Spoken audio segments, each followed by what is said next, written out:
Olá! Nessa análise, a gente vai mergulhar num modelo estatístico para entender a jornada de longo prazo da sobriedade. É uma mistura, sabe? A frieza dos dados com uma luta que é profundamente humana. Essa analogia da maratona, ela é forte, né? Ela já joga a gente de cara com uma realidade bem dura, a realidade dos números. E a regra aqui é simples, mas implacável. Quanto mais o tempo passa, menos gente continua na corrida. O verdadeiro desafio não é só dar a largada, é se manter na pista. Então vamos começar a olhar para a nossa principal ferramenta de análise. A gente vai usar a curva de Gauss, mas não como um gráfico seco, e sim como um verdadeiro mapa da maratona. Basicamente, a curva de Gauss, nesse contexto, mostra uma coisa fundamental. Quanto mais tempo de abstinência, menos pessoas continuam sóbrias. É quase como uma fotografia matemática da resistência humana ao longo do tempo. Agora, o que é fascinante aqui é o formato dessa curva.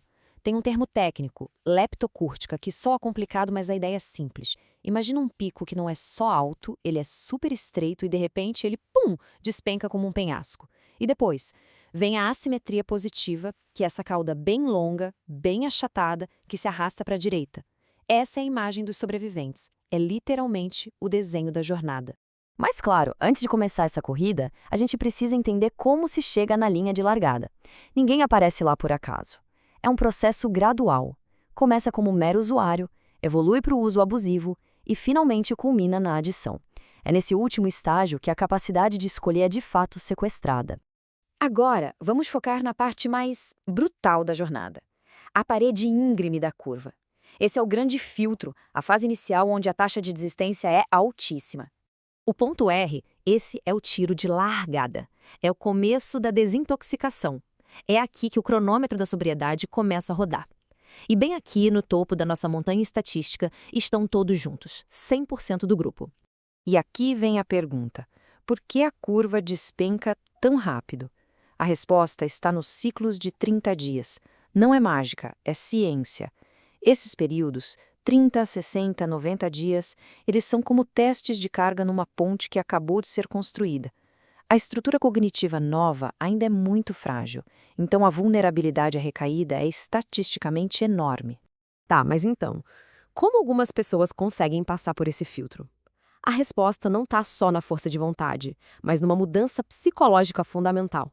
A jornada deixa de ser sobre apenas sobreviver para se tornar uma transformação interna.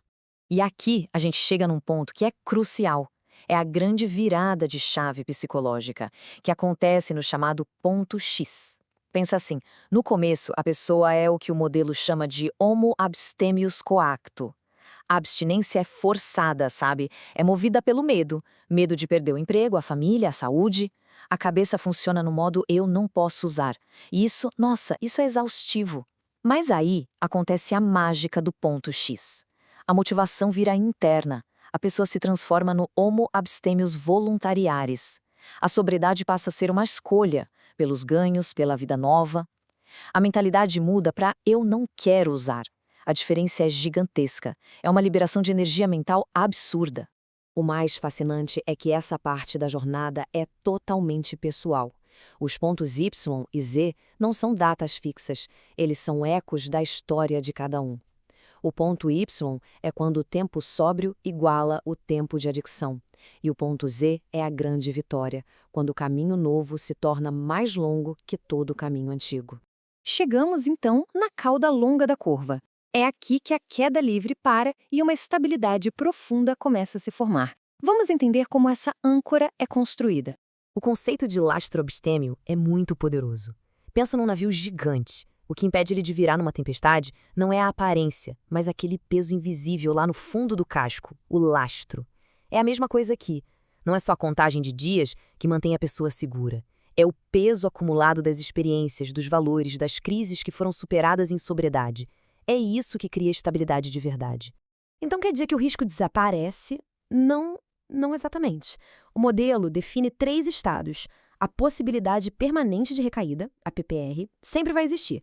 Se a pessoa relaxa a rotina de proteção, ela entra na possibilidade iminente, IPR. Mas o grande objetivo que se alcança com o lastro é a possibilidade remota, RPR. É um estado de segurança máxima, onde a recaída se torna estatisticamente desprezível. Mas a jornada não termina na estabilidade pessoal, não. O modelo propõe um estágio final, que eleva a recuperação para um propósito muito maior. Esse é o 13º passo. É a transcendência. Enquanto os 12 passos mais conhecidos focam na manutenção interna, aqui o foco vira para fora. A pessoa agora com um lastro sólido usa a própria experiência para ajudar quem está só começando a corrida. É sobre fomentar ativamente uma cultura de recuperação na sociedade. É devolver tudo o que foi aprendido. Isso tudo nos deixa com uma pergunta bem poderosa. A gente começou com a frieza de um gráfico e terminou com um roteiro sobre compaixão e cuidado. E se essa ética do 13º passo fosse aplicada em outras áreas? Imagina se as piores fases da vida de alguém não fossem só cicatrizes, mas a matéria-prima do lastro que essa pessoa usa para manter outras seguras durante a tempestade delas. Fica aí a reflexão.